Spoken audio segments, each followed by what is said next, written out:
안녕하세요, 박미수 박사입니다. 심근경색과 뇌졸중에 떠오르는 숨은 주범, 혈관을 좁고 딱딱하게 만드는 작고 단단한 콜레스테롤 SD, LDL을 줄이려면 말씀을 드리겠습니다. 최근에 non-HDL 콜레스테롤, 즉 HDL 콜레스테롤을 제외한 다른 콜레스테롤이죠. 다시 이야기하면 우리 몸에 있는 콜레스테롤 중에서 좋은 콜레스테롤 뺀 나머지 모든 콜레스테롤 중요성에 대해서 굉장히 부각이 되고 있습니다.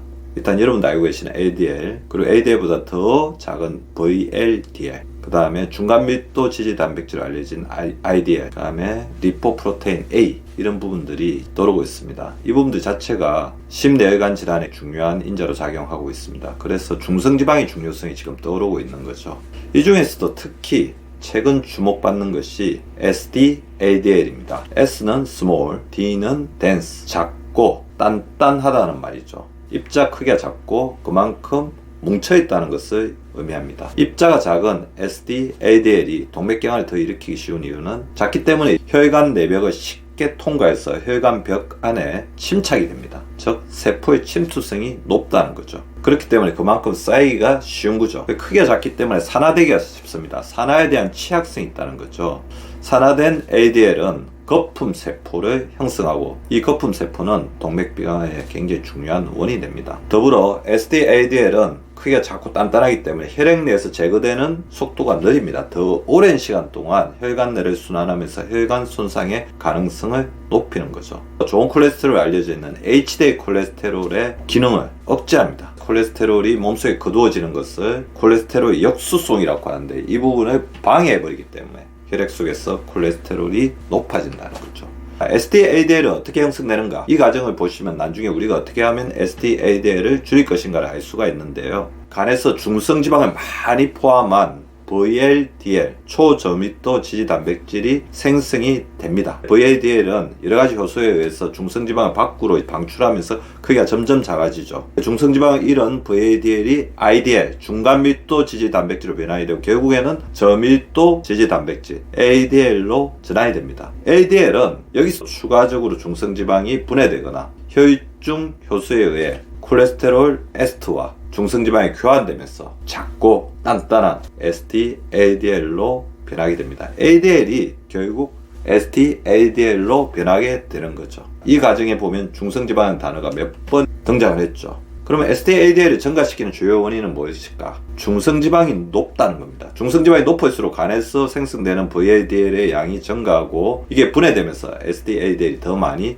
형성이 되죠. 중성지방이 올라가는 원인들을 알고 계실 것입니다. 단순당을 많이 섭취한다든지 비만해진다든지 그 부분들이 영향을 미치고요. 핵심적인 원인 중에 하나가 인슐린 저항성이 있습니다. 인슐린 저항성이 있으면 간에서 VLDL이 과도하게 생성되면서 SD, LDL 비율을 증가시키는 곳으로 가죠. 유전적 요인도 있을 수 있고요. 식습관, 포화지방이나 트랜스지방을 많이 먹는 것, 정제탄수화물 많이 먹는 것, 그런 부분도 영향을 미칠 수가 있고요. 운동 부족도 중요한 영향을 미칩니다. 호르몬 불균형, 갑상선 기능 저하증이나 갱년기를 지나면서 완경이 되었을 때 에스트로겐이 줄어들면서 SD, LDL이 늘어나게 되죠. 핵심을 이야기하면 SD, LDL을 높이는 2대 핵심은 중성지방의 증가와 인슐린 저항성입니다. 중성지방을 조절하기 위해서 노력해야 되고 인슐린 저항성을 낮추기 위해서 노력을 해야 된다는 거죠. 인슐린 저항성은 개선시키기 위해서는 제가 항상 말씀드리는 거꾸로 식사법, 적절한 유산소 운동과 근력 운동을 해서 근육의 양을 늘리는 것이 중요하다. 중성지방을 낮추는 것도 크게 벗어나지 않죠. 중성지방의 가장 중요한 공급원은 단순당입니다. 단순당. 정제탄수화물 많이 먹으면 그게 중성지방으로 가는 거예요. 특히 한국인에서는 두드러지게 나타나죠. 그래서 단순당 섭취를 줄이는 게 중요하고요. 중성지방을 낮추는데 가장 중요한 힌트가 있습니다. 지방은 지방을 잡는다. 즉 불포화 지방산입니다. 불포화 지방산 중에서도 오메가3 지방산이 풍부한 음식이 중성지방을 낮춥니다. 생선, 식물성 기름 섭취를 잘하는 게 굉장히 중요하겠죠.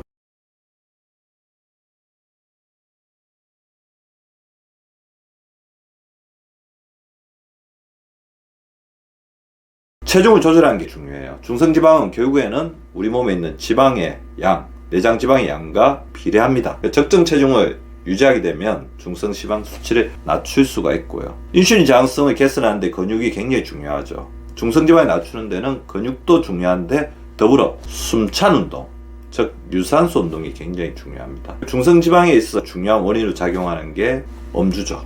그래서 가음을 절대적으로 피하고 엄주를 절제하셔야 됩니다. 중성지방이 높으신 분들은 절주하시거나 검주하셔야 됩니다. 그래도 중성지방이 조절이 되지 않는다면 중성지방을 낮추는 여러 가지 약들을 드실 수 있습니다. 파이브레이트나 나야신 등의 약물을 사용해서 중성지방을 낮출 수도 있고요. 최근에는 항염증 효과도 가지고 있으면서 중성지방을 낮추는데 효과를 가지고 있다고 하는 오메가3가 약물로 인정받아서 처방되기도 하니 이 부분은 반드시 주치의와 상의해 보시기 바랍니다.